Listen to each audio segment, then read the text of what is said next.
The 2024 Pacific Force Series has been absolutely announced.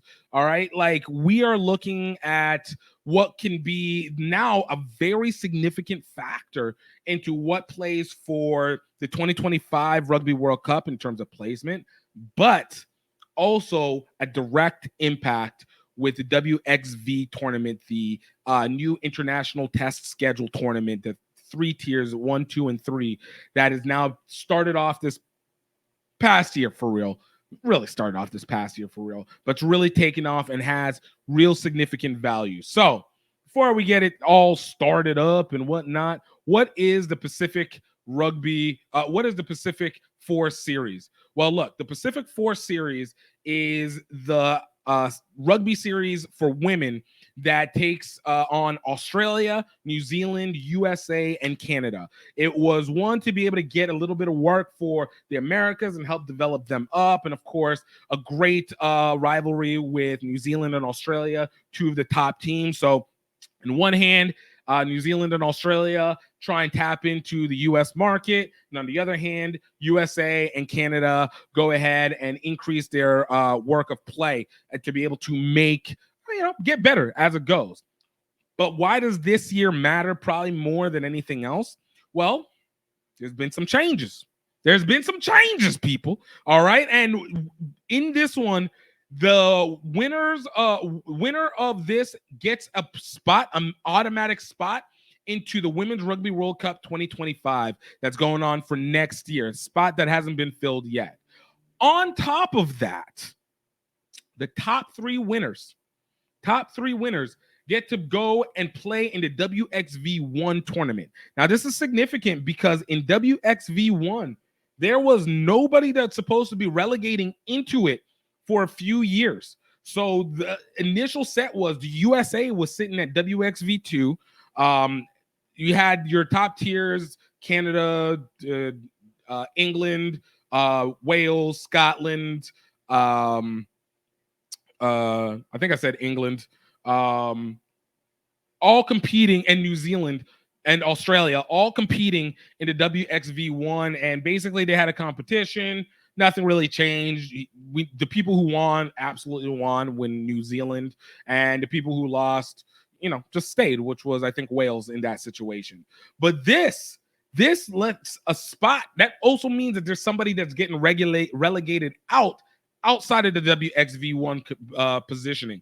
And this is an opportunity for the U.S. to be able to move up. Now, WXV2 tournament, USA didn't do that great in WXV2, it got win over like Japan and Samoa, but like they didn't really, actually not even Japan, like just Samoa.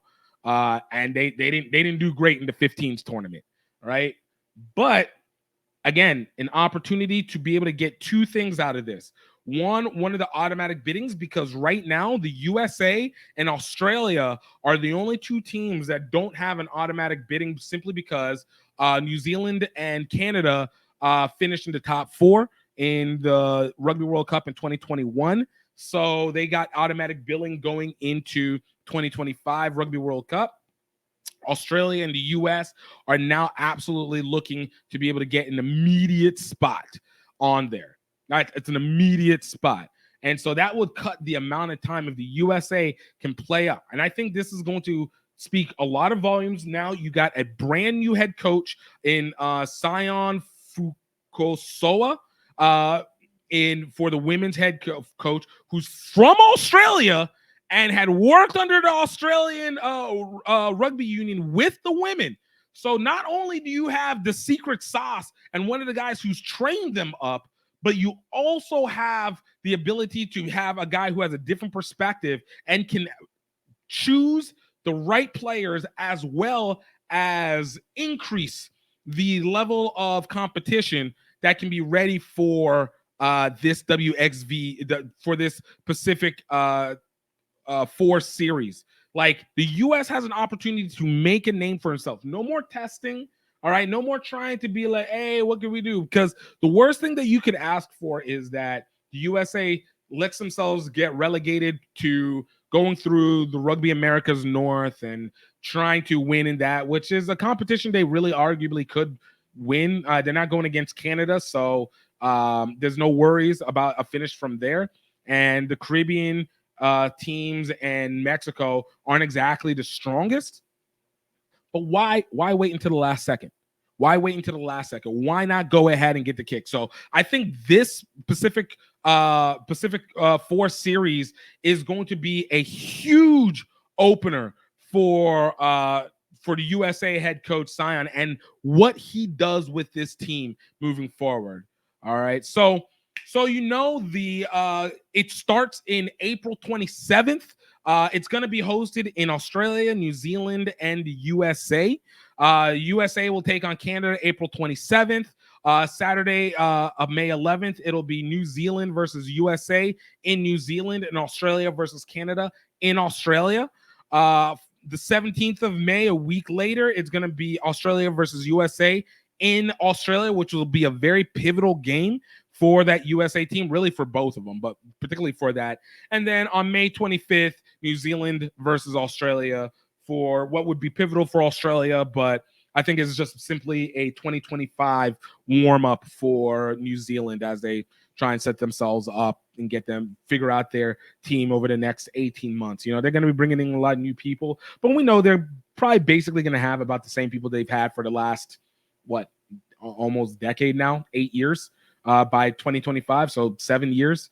We'll probably see about the same people over and over. So I'm not going to be surprised by the selections, but that's part of it. But let me know what you guys think about this. I think this is a pretty big deal. I think it's one of those things that need to be talked about way more because of the fact that it makes such a difference for how we view our U.S. women's team and how this women's development test schedule is going to either increase the competition and allow teams to be able to develop in an organic way, or it's going to overwork and everybody's going to really stand out where they're supposed to be.